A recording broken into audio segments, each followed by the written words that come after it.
Welcome to Arash's World, where you will hear prominent voices, psychoanalysts, psychologists, therapists, philosophers, and thought leaders talk about a variety of mental health concerns and problems, including how to deal with anxiety, depression, and chronic conditions, and how to become more resilient, find inner peace, be emotionally engaged in your personal and professional life, and just be your beautiful, authentic self.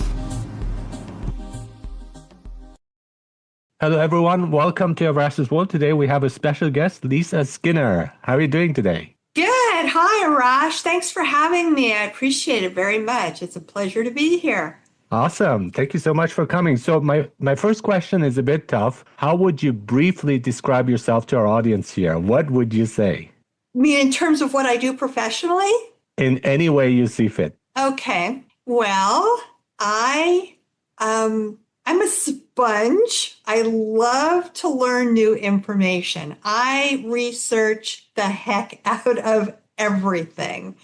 And I do a weekly podcast, just like you. And I also have a weekly television show and the reason why I do these episodes is because I want to be a reliable resource for people who kind of been involuntarily thrust into the dementia world and just really don't know what direction to go in. So there's so much misinformation out there and myths and disinformation that it can make your head spin. So I do this because it is such a difficult situation for people to go through, and I want to be a reliable resource. So that's kind of most of my world these days is really focused on raising awareness about this disease. Oh, I love the sponge analogy and metaphor here, of course, yeah, research of gaining knowledge, and you do have both also personal experiences as well as again your research and academic experience and so on. And we want to talk mainly today about your book, Truth, Lies, and Alzheimer's: Its Secret Faces.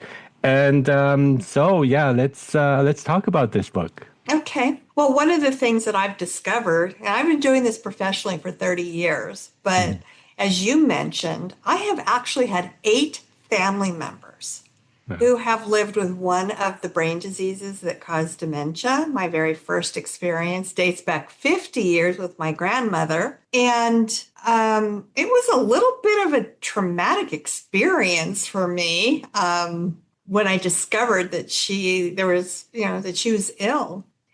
And the thing that I've discovered is things change so rapidly in this industry that you have to stay on top of it. And that's why I spent a lot of time researching, because things change by the minute. But the book, it's called Truth, Lies, and Alzheimer's: Its Secret Faces. And the reason why I put the subtitle of Its Secret Faces in it is because most people I have found associate Alzheimer's disease and dementia with being exclusive to short-term memory loss and confusion. And it is so much more complicated than that. There are so many moving parts. There's hundreds of symptoms and signs and behaviors that people don't even really associate as being part of the disease. So that's what is the intention of the subtitle of Its Secret Faces, is unveiling and revealing all of the things that people don't even think are a part of this, living with Alzheimer's disease. Yeah, and that's fascinating because there is a lot of media also in terms of film too, and we have movies and we have like, but like it's hard to like really figure out like what parts of it is true and what which ones are myths and which ones are just again Hollywood of the way they would present it. So what are some things to watch out for, especially in because you're talking about truth, but I think the opposite is lies. And again, well, that's in your book too, your title, right? What are some of the myths to watch out for when it comes to specifically Alzheimer's? Well, there are so many of them, but I'll tell you some of the ones that bother me the Hmm. most is, and there's a statistic out there that is pretty disheartening. Something like 62% of our medical professionals today believe that developing Alzheimer's disease is just part of normal aging. And that is so far from the truth. And I was shocked when I saw that statistic that These are in the today, professionals we're talking about, these are medical professionals. Okay. the Yeah. doctors that, Yeah. diagnose their patients. And Mhm. they say, oh, it's just part of all this, things that you're experiencing with cognitive decline. And I mean, that's mind blowing to me that they would Mhm. think that today, but it's true. So that's one of the myths that is very disconcerting is that if your doctors think it's part of normal aging, forgetfulness, we have a long way to go. Yeah. And then another one that's been circulating around for as long as I've been part of this dementia world is once people receive a diagnosis, and there, just to mention, there are over 100 known brain diseases that cause dementia. And Mhm. Alzheimer's disease is, of course, the most common, the one we hear most about. But there's over 100 of these brain diseases Mhm. that we know about. There could be more that we haven't discovered yet. And all of the symptoms that are a result of the damage being done to the brain, we actually put into a category that we call dementia. Dementia is not Mhm. a separate illness. Mhm. Dementia refers to the signs, the symptoms, the behaviors that are a result of the damage being done to our brains by one of these over 100 brain diseases. Mhm.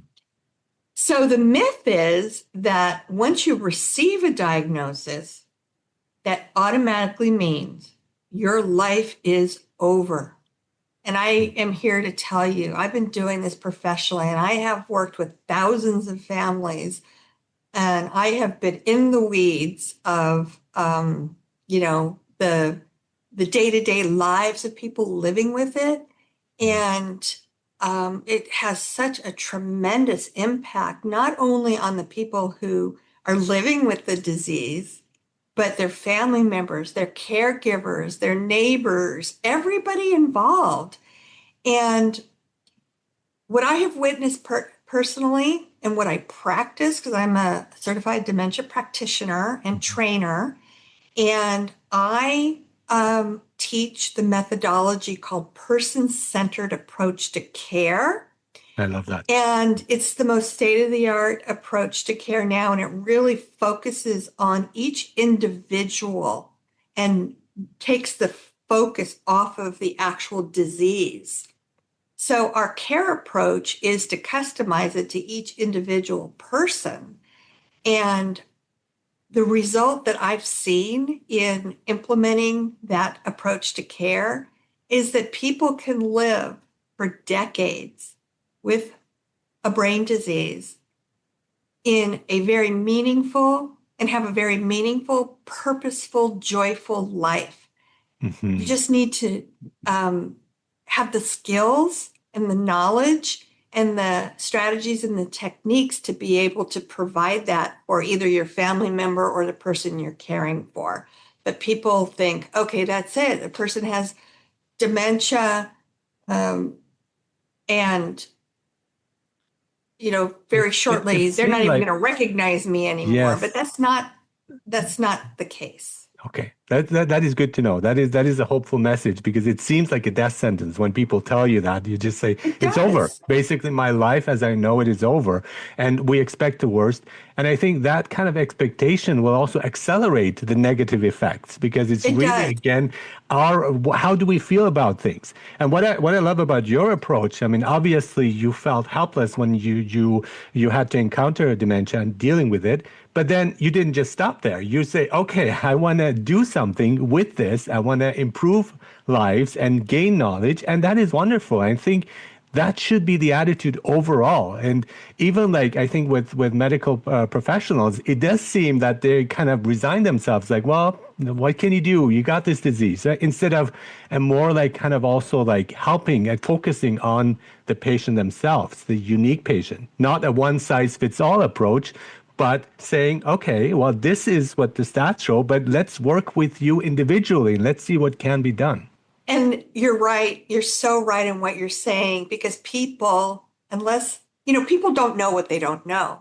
And Mhm, if you don't know that there's a better way than what we instinctively believe, um, there's no way you would know that there's hope for people mhm, mhm, who, once they develop a brain disease, that they can live a purposeful and meaningful life. You just need to possess the knowledge to make it happen.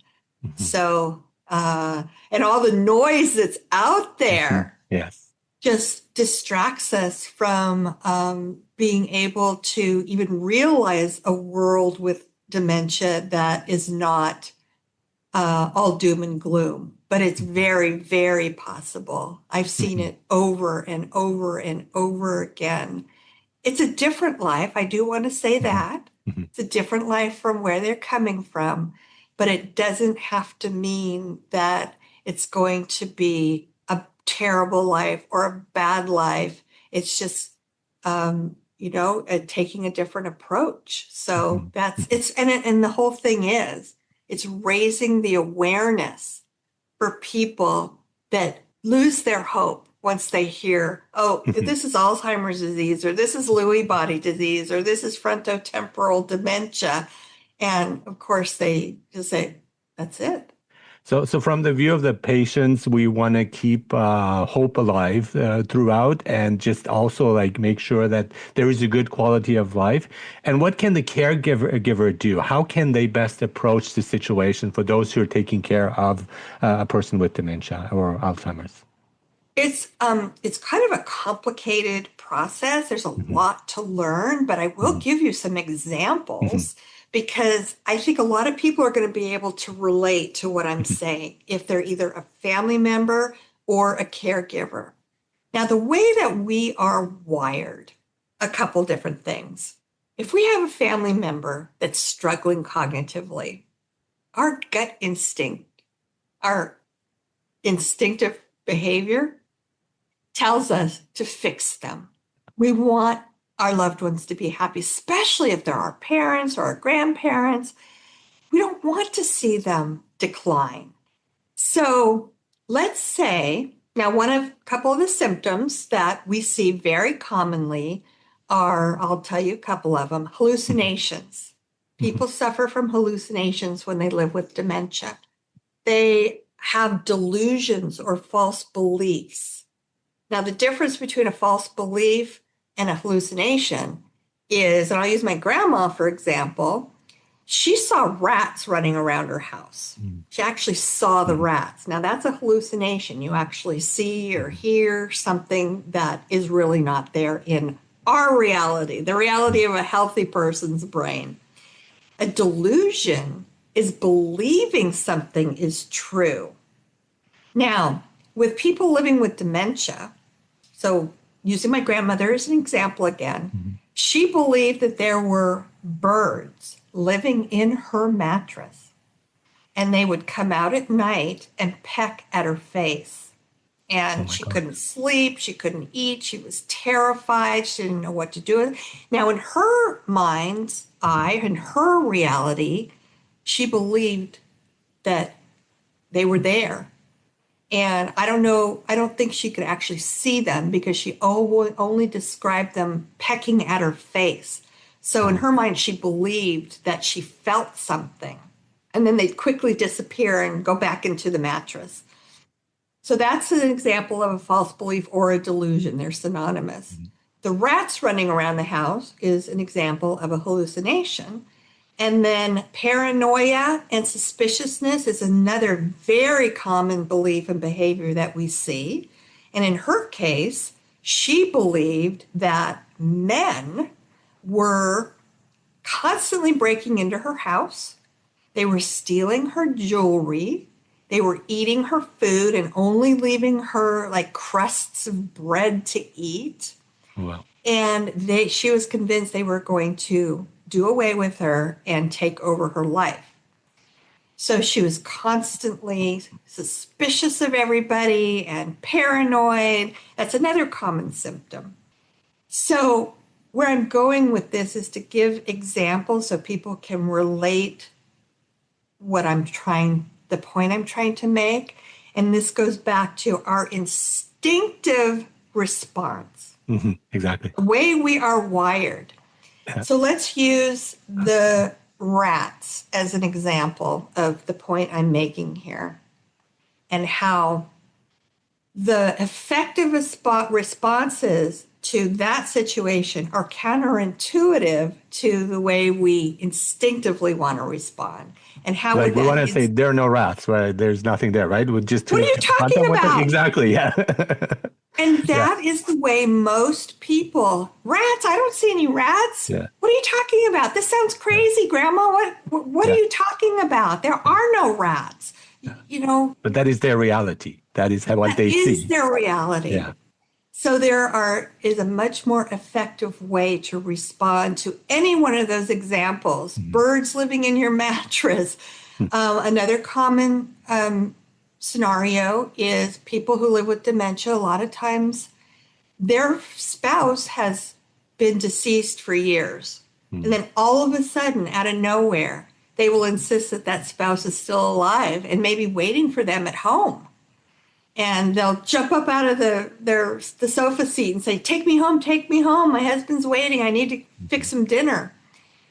In their minds, they believe it. That's their truth. So I'm going to use that one as an example because that's a really good one to illustrate. So let's say I'm with my mom and my dad passed away years ago. And all of a sudden, out of her mouth, "Dad's waiting for me at home. You've got to drive me home. I got to fix him dinner. I'm sure he's starving by now."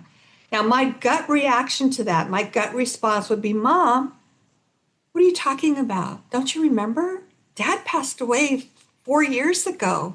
What you're Mhm. saying couldn't possibly be true. What's the matter with you?" So we're not only correcting, we're trying to fix her. We want to steer her back into our Mhm. healthy brain reality. Now, imagine that in her mind, she believes that her husband, my dad, is waiting for her at home and is alive and well. And I said to her, "Mom, what are you talking about? Don't you remember Dad passed away 4 years ago?" She might react in a panic and say, "What? What happened? Nobody told me this. What happened to him? He was fine a couple hours ago when I left to come over here," and just set her off into a Yeah. total panic Yeah. and have it escalate into what we call a catastrophic reaction. Oh my God. Yeah. In Yeah. other words, like a complete and total meltdown, Yeah. because I was trying to correct her. I was trying to steer her back into my reality. Yeah. That is not the way we effectively and successfully approach these behaviors that we see. Or she might say in this case, what are you talking about? Of course he's alive, like the same way we would react to the rats, right? Because for her, it's that reality. And it's again, take me to him, right? It's like seeing that as an actual truth as well. That's exactly right. Hmm. So, what we need to emphasize is that in order to be successful at de escalating these particular situations and calming her down and satisfying her belief that she's got to get home right away because dad's there and he's hungry, is we have to do what we call join their reality, meet them where they are. And it's not necessarily by lying, Mhm. it's by validation. Mom, I can see how upset you are. I know that you're worried about getting home to dad right now. So you don't necessarily have to lie, but you want to do what we call joining her reality and then finding there's different techniques and strategies to accomplish this, finding a way to satisfy her in the moment because she's almost panicking that she needs to get home because she believes he's there. And there are techniques and strategies that we know work to turn the whole situation around, and the result will be a very positive outcome for the caregiver, for the person with dementia, for the family member. And those are the things that I teach and that we have found in the last 30 years is a much more effective approach to the old way that we used to respond. And it was to correct them. We called that reality orientation therapy.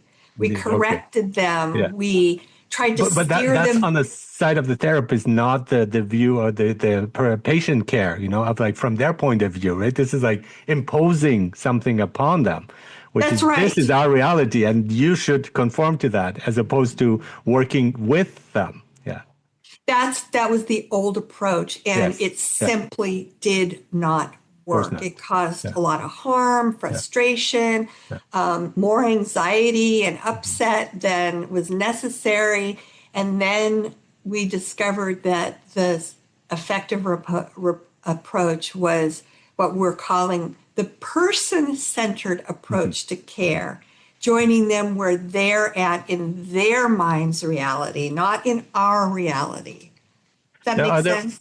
yeah, absolutely. But are there moments of lucidity where they are lucid, where they are aware of things? Is there like a fluctuation of that? Yeah. Oh, yes, Hmm. yes, very much so.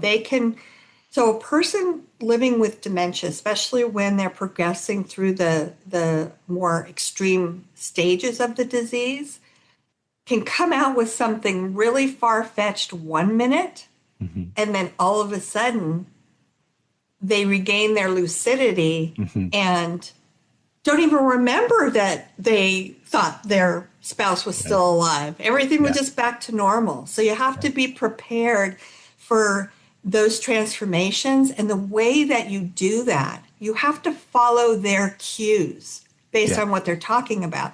So you know that they're having kind of an episode of memory loss and Yeah. confusion.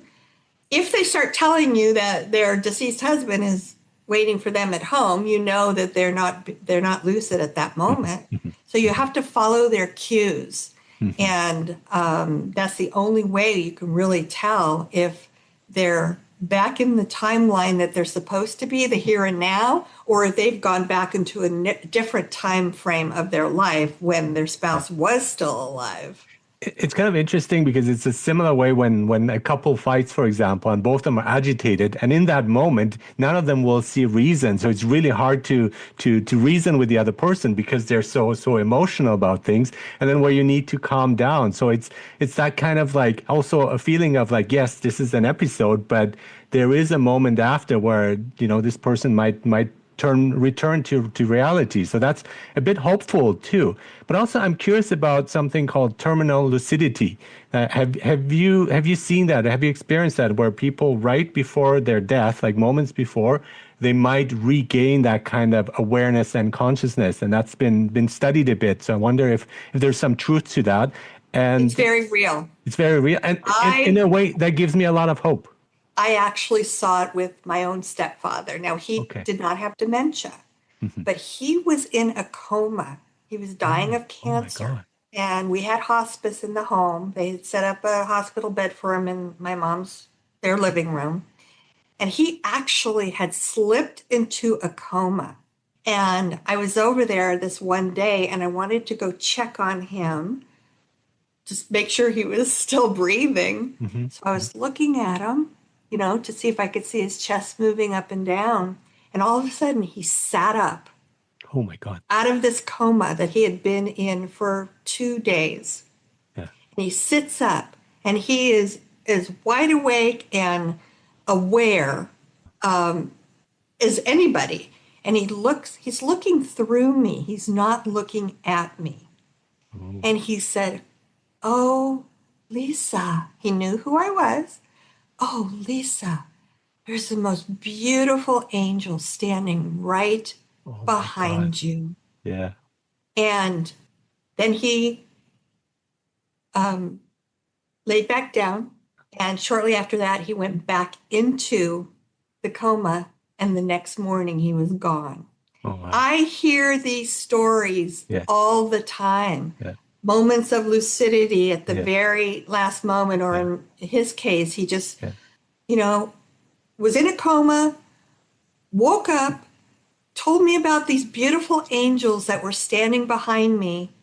And then the next day he was gone. It's like they came for him or something, but I Hmm. was part of that. I actually Yes, that's amazing. experienced it. Yeah. It's not that I heard the story from somebody else. This The angel really was right behind happened. you. Yeah. Yes. Yeah. That's Yes. awesome.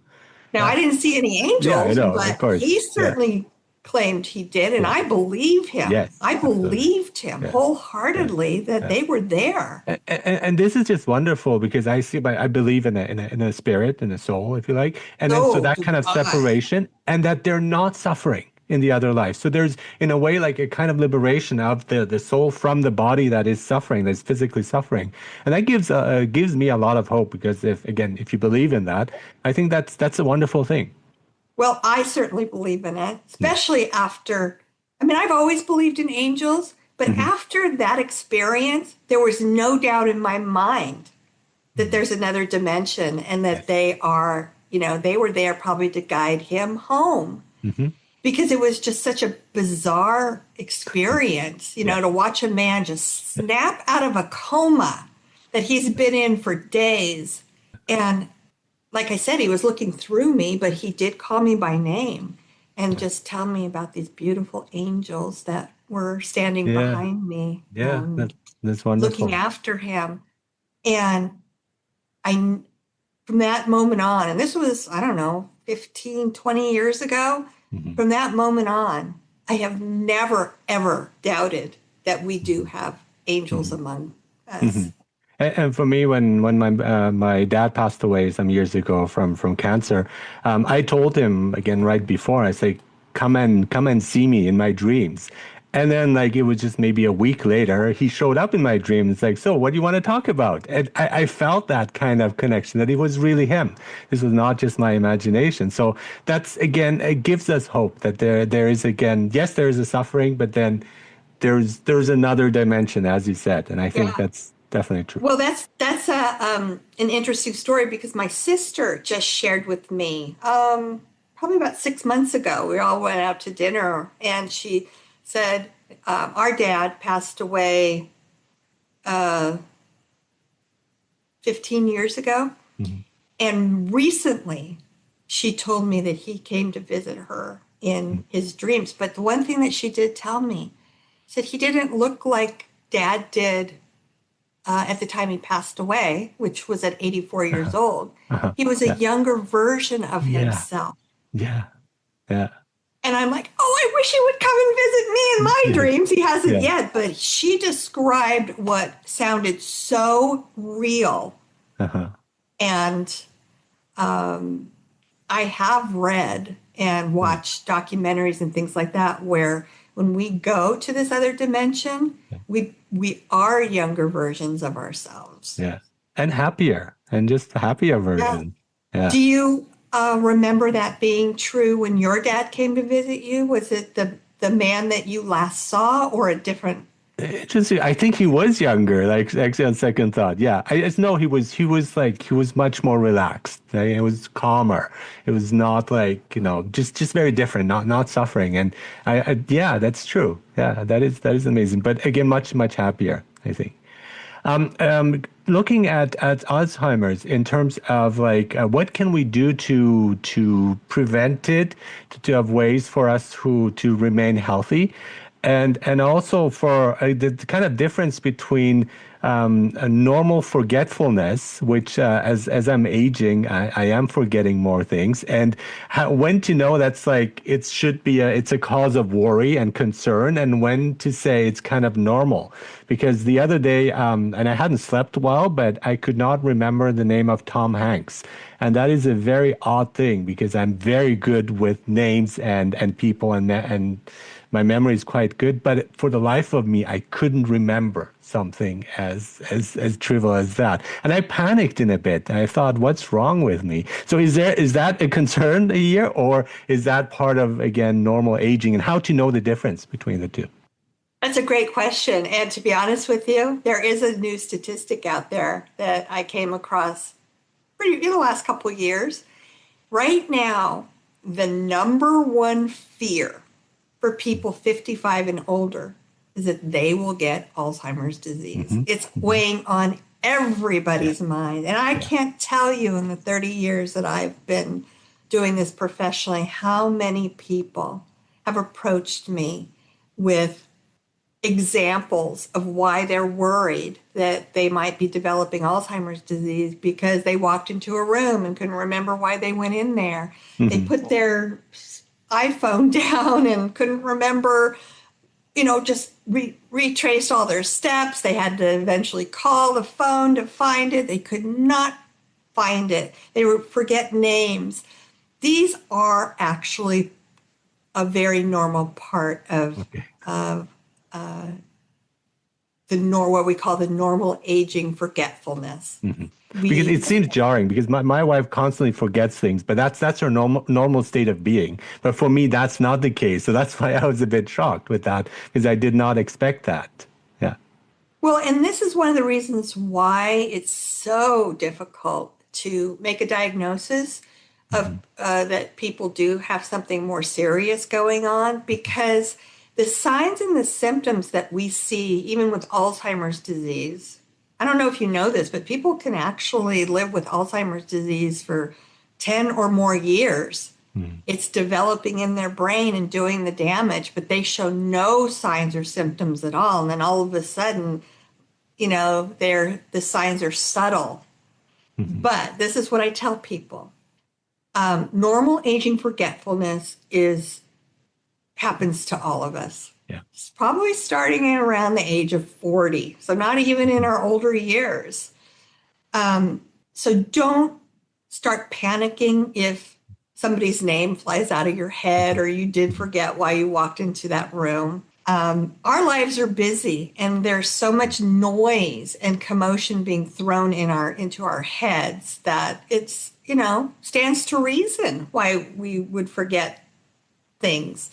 When it's time to be concerned is when we start seeing it happen more frequently and more severely, and it starts to impact our ability to function on a daily basis. Okay. Like let's say most of us, if we're coffee drinkers, we are now wired to not even think about walking into our kitchen and turning that coffee maker on. We just kind of do it in our sleep, Hmm. practically.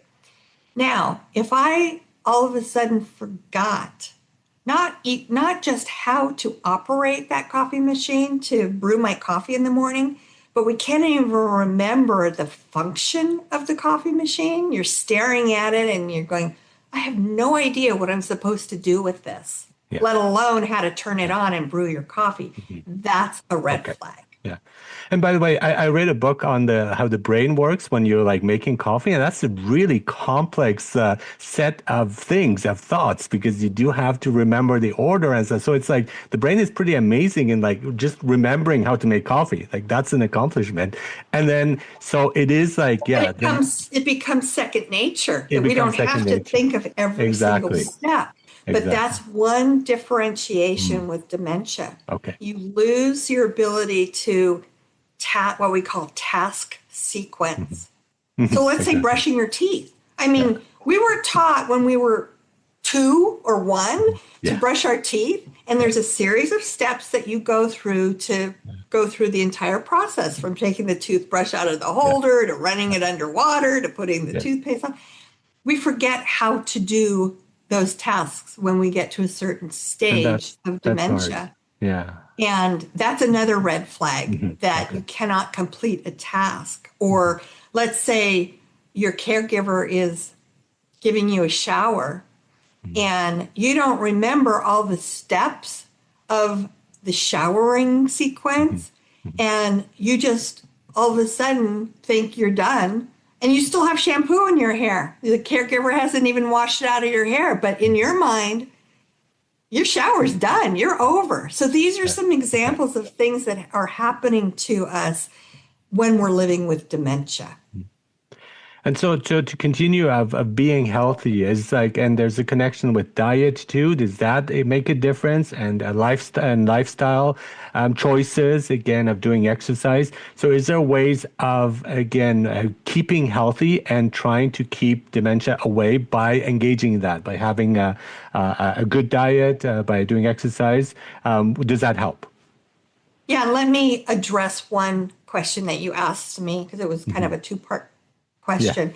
So we have there is no known way to prevent Alzheimer's disease Okay. or any of the other over 100 brain diseases that Hmm. we know of. There is no prevention. Hmm. There's no cure. There is no reversing it. But we've been doing studies for decades, and there are correlations that have been discovered that address your other part of your question, that we now know there are things that we can do to slow down the progression or not prevent it. That's one thing about Alzheimer's disease. Everybody needs to understand this is an angry disease. It does not discriminate against anybody. Hmm. And we have known risk factors that play a role in either increasing a person's chance of developing Alzheimer's disease or minimizing that risk. And all of the things that you just asked me all play a role in either increasing a person's risk or minimizing that risk. So we have, I don't know how much time we have left, but I can go over Yes, some of please. them quickly. Okay, Yeah. so we have what we call modifiable risk factors. And then we have a whole huge list of, or modifiable risk factors or non modifiable risk Hmm. factors. I'll start with non modifiable because the list Hmm. is short. The Okay. number one non modifiable risk factor to any of us developing Alzheimer's disease is our age. So we're stuck with whatever chronological age we are. We can't change that. It is Yeah. what it is. Okay, Yeah. that's a non modifiable risk factor. You can't change it. The next one is our gender. Hmm. Women um, are known factually and truthfully to develop Alzheimer's disease more than men do. There's a couple of Oh. theories about why, like women live longer, and we also go through hormonal changes that Hmm. men don't go through, but Hmm. Hmm. we don't know that for sure. We just know that more women do develop Alzheimer's disease than men. Can't change that. The next category are genetics. So there is a genetic gene that is inherited. It is inherited, and it's passed down by either one of our parents or both of our parents. So if you have two APOE4 genes, then you inherited one from each one of your parents. Or you can inherit one APOE4 gene, and this is the Alzheimer's gene. Hmm. If you have it, a lot of people said, okay, I'm done. I'm going to get Alzheimer's disease. I have one or both or two of the genes. That's not true. Okay. Again, Yeah. it does not discriminate. You Hmm. can live with two alleles of this APOE4 gene and still never develop Alzheimer's disease. That's So amazing. And Yeah. that's how I So feel about mainly genes in general, like the probability, but then there's the probability that you won't get it. It's like kind of like a Russian roulette, like you might fire, but not again. And we want to try our best to, again, remain healthy. So it doesn't happen. There's an element of like choice we have in that direction that we should take advantage of, I think. yeah. But the truth of that situation is Hmm. if you do inherit one or both of the genes from your parents, your risk increases That's right. significantly. That's right. Yeah. More so if you have both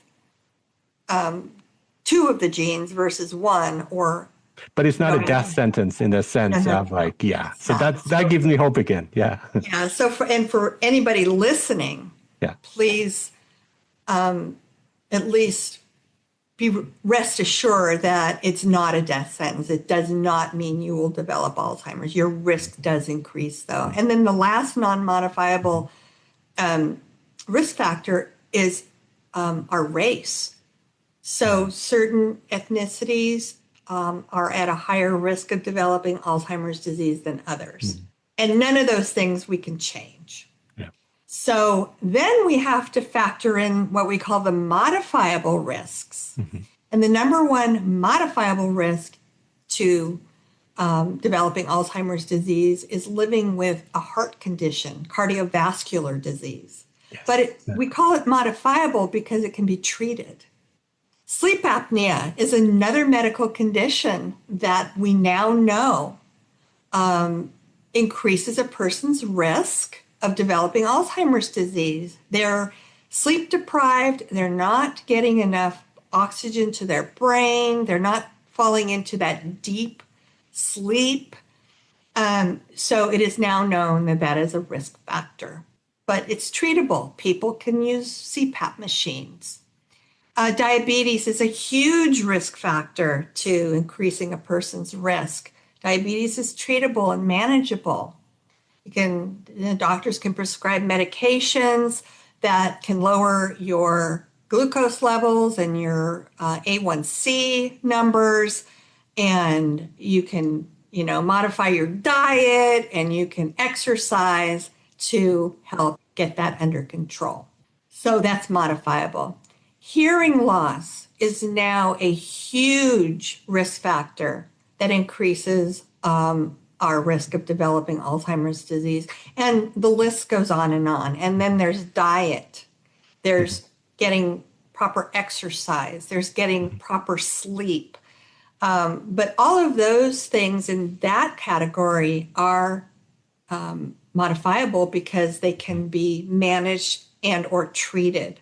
But if you kind of grasp what I'm saying here, the more of these risk factors that apply to any one individual, they keep stacking up and stacking Mhm. up. So Mhm. let's say Yeah.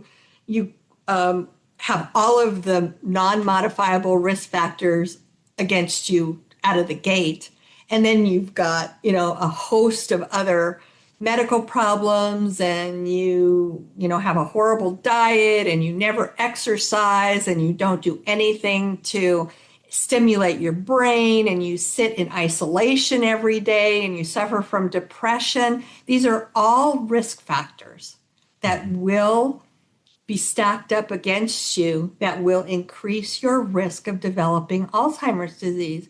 If every single one of these factors applied to you, let's say Arash, Mhm. does that mean that you're definitely going to develop Alzheimer's disease? It does not. No, and It's just you have probably put yourself in a very high risk yeah, category. I take responsibility for all that. I did have sleep apnea, but and they used the CPAP and so on, but find a way of dealing with that. And I haven't had an episode in a couple of years. And my memory thing was again caused because of that. I saw the Oh, so relation there. you Yeah, yeah. saw the And I don't difference. have You sleep apnea anymore. And it's for me, I thought like finding the root, the emotional cause as well. And when I asked the expert, they say there's no cure for sleep apnea, and I do contest that. I think there is some at least like you can be without it or without episodes. And I haven't used the machine in a couple of years now and sleep well. And And you so, don't stop breathing while you're no, sleeping? You no, don't? Wow. That's yeah, like a yeah, miracle. yeah, But I know, yeah, so what I hear you saying is uh when you did suffer yeah, from sleep apnea yeah, before you started using the yeah, CPAP machine, yes. you I was using the CPAP machine actually at the time. and Yeah, you still yeah, had the brain fog yeah, yeah. Occasional, like the memory, like occasional. loss. Yeah, yeah, Yeah. yeah, So yeah. that's So, another concern. People, mhm.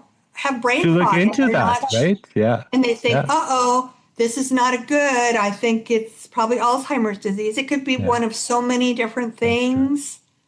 Yeah, COVID, there's that, COVID that brain fog that can happen. Yes, yeah, trending in the media. There's yeah. brain fog from lack of sleep, sleep Hmm. Hmm. Hmm. deprivations.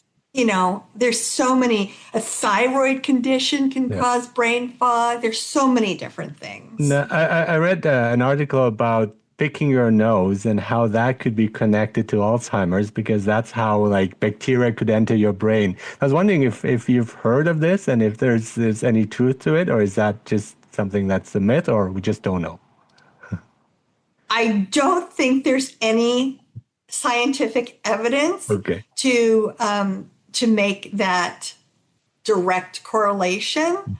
Mhm. That's kind of a new one on me. I mean, I've heard Okay. some wild things Yeah, yeah. that have not been substantiated. I would probably But this seems venture to say scientific that in that's nature, like probably, yeah. research. But again, that's something perhaps to look into, something interesting. And what about the medication now, the new medication that they're using for treatment, and it's shown some promise. Do you think that is something that does work, that helps, or don't know enough, or I would say the jury is still out on that one because Mhm. it has not been FDA approved for very long, just in the last Just year, recently? maybe Exactly. year and a Yeah. half. Yeah. And there haven't been enough people that have gone through the regimen because it takes 18 months minimum Hmm. to, it's administered intravenously. But the Hmm. one thing that I can tell you is the results are underperforming to what they hoped they would. And the reason why is because our brains have a protective barrier. It's called the That's right. blood Right. brain Very, very barrier. nice. Yeah. And when this medication is administered intravenously, it's not all getting into the Okay. brain. So Yeah. the results have not been as promising as they hoped because of that blood brain barrier is not allowing enough of. So even though it hasn't been used as a treatment long enough to see any, notable results, Hmm. they do see that not as much as is penetrating into the brain to clear out the plaques and the tangles as they hoped. Now, some doctor just came up with a brilliant treatment for penetrating the blood brain barrier by Yeah. using ultrasound. Oh, In fact, it interesting. was a segment on 60 Minutes, plus I had Hmm. read about it, which looks very promising. Oh, In cool. some way, using ultrasound to temporarily open up the Oh, blood-brain interesting. Yeah. barrier to get Yeah. the medication through Okay. the protective barrier. Yeah. But I don't think it's in use yet. But Okay. it's Yeah. very, very Uh, promising. Again, promising hope. That's great. One thing that I do know works, and you've worked with that too, is music. Music is phenomenal Yes. in triggering memories for Yeah. people and kind of waking up the sleeping giant that's fallen asleep in our brain. It Yeah. triggers memories. I've seen miracles happen Yes. with when playing familiar music to Exactly. people who live with Alzheimer's disease and dementia. Wonderful. On that note, thank you so much, Lisa Skinner. You are a behavioral expert, author, speaker, and many, many things more. And your book is Truth, Lies, and Alzheimer's, Its Secret Faces. Thank you so much for being on Rash's World and talking here. I just loved our conversation. Thank you so much for Oh, it sharing was your great. insights, your research, your book, everything. Thank you again for having me, and it was such a pleasure to be here. I appreciate you very much.